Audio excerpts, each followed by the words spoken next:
여러분 안녕하세요. 유인 세인트하우스 장석현 선교사입니다.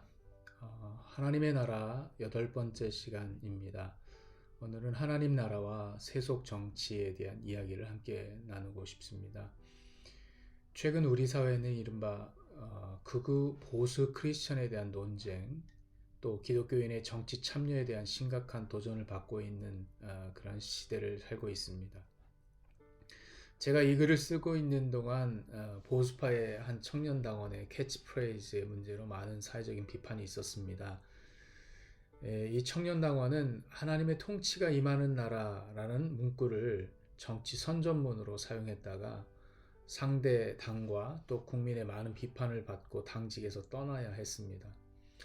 또 별로 논하고 싶진 않지만 극우 민족주의를 가장한 한 목회자가 진보의 대통령을 맹비난하면서 교회를 정치에 이용하는 모습을 보게 되고, 또 자기 자신은 그 연관된 죄들로 인해서 감옥에 갇히게 되는 일을 우리 눈앞에서 매일 보고 있습니다. 이러한 현상을 바라보면서 어떤 이들은 이에 동조하기도 하고 혹은 비판하기도 하고 하면서 또 편이 갈리게 되고 교회 내부에서 또한 분열의 모습을 보게 되어집니다.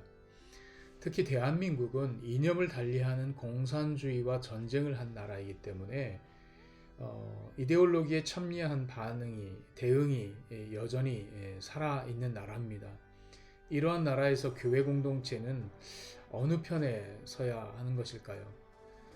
또 어떻게 정치 문제에 참여하는 것이 좋을까요?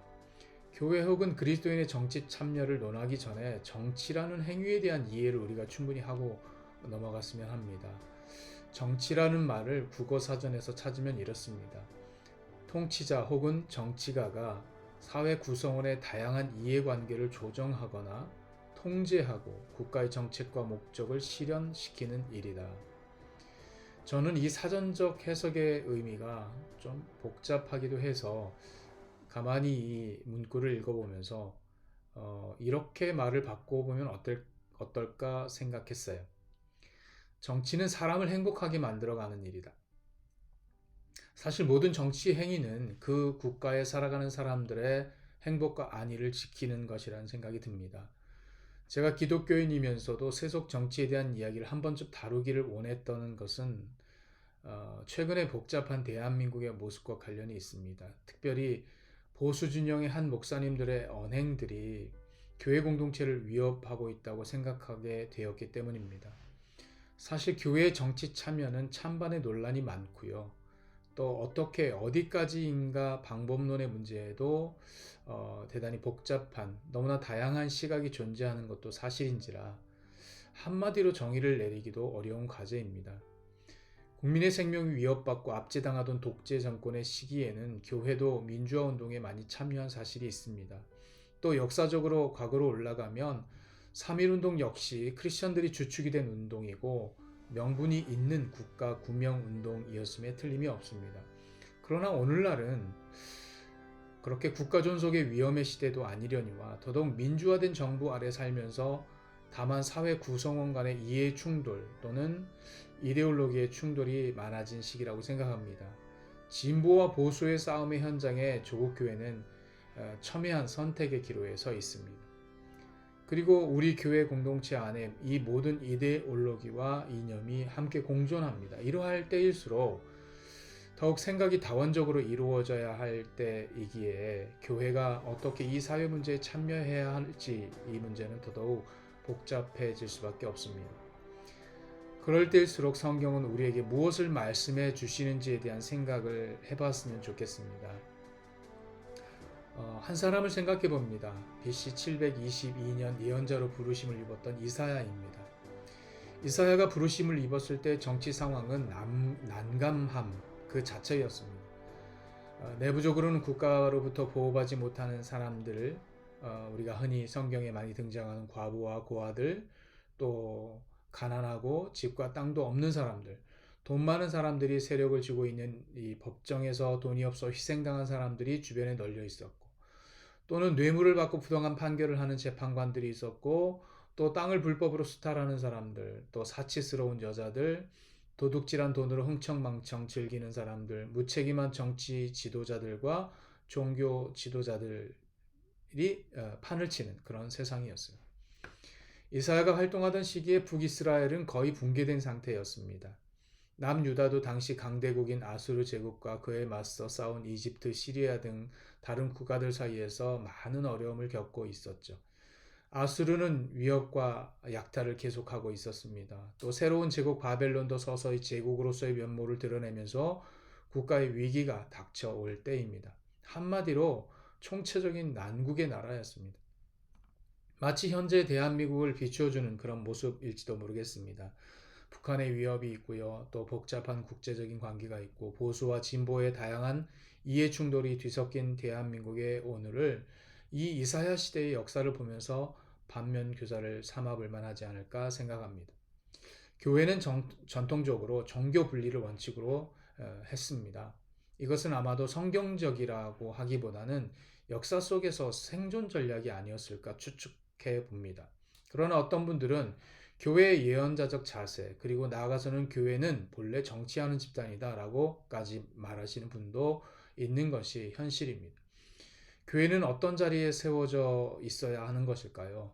너무 확대하지 않고 오늘 이사야의 정치 참여의 원칙을 몇 가지 찾아보려고 합니다. 첫 번째, 그는 왕들에게 개인적인 예언적 선포를 했다는 것이죠. 우시야, 요담, 아하스, 히스기야와 같은 왕들이었죠.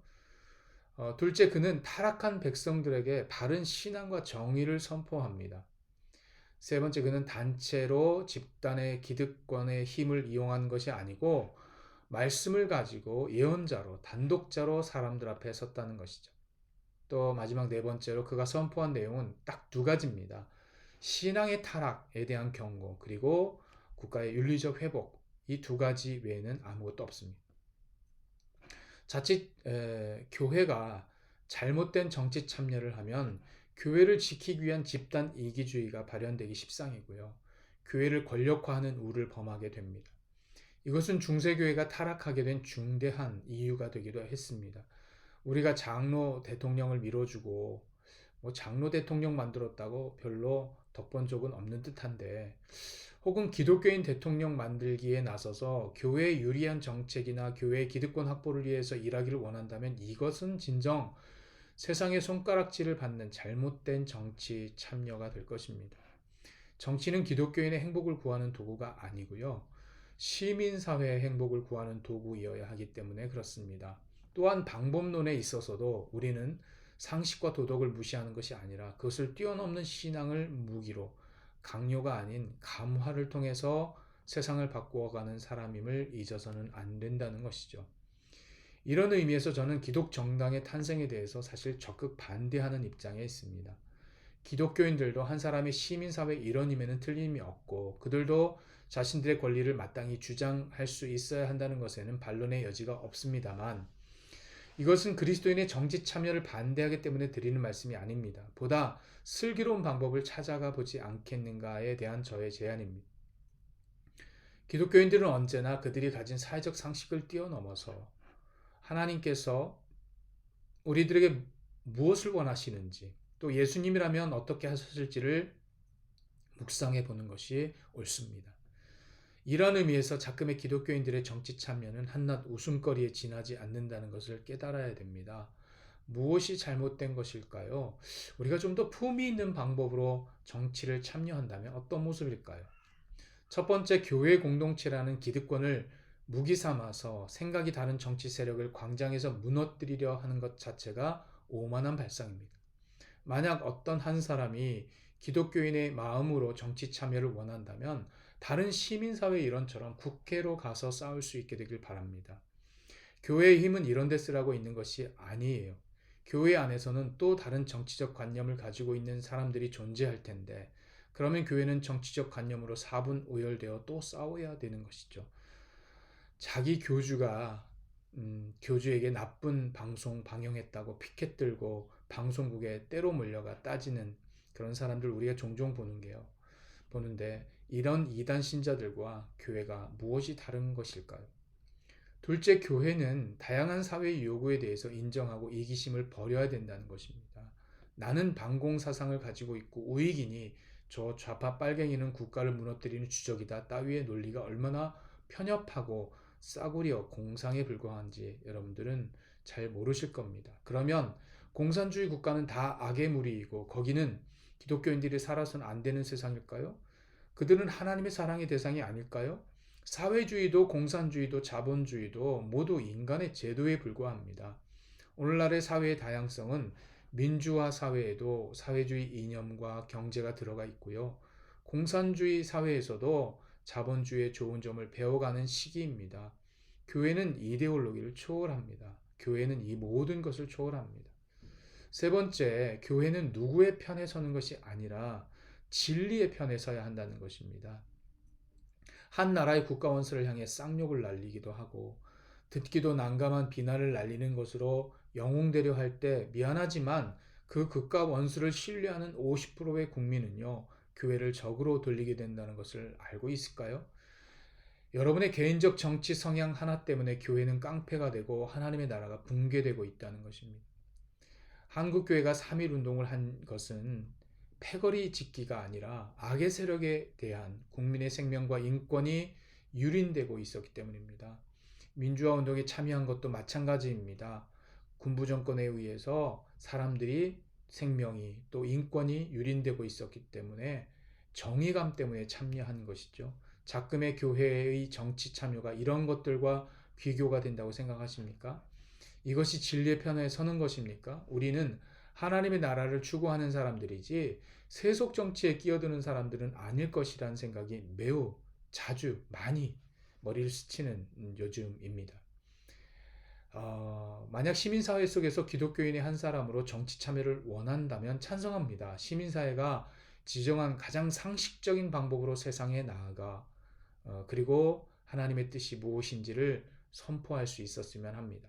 하나님의 나라는 현재와 미래에 모두 공존하지만 현재를 사는 우리이기에 지금의 이 국가를 하나님의 나라로 그분이 다스리는 평화와 정의의 땅으로 만들어 가야 될 책임이 또한 우리에게 주어져 있습니다.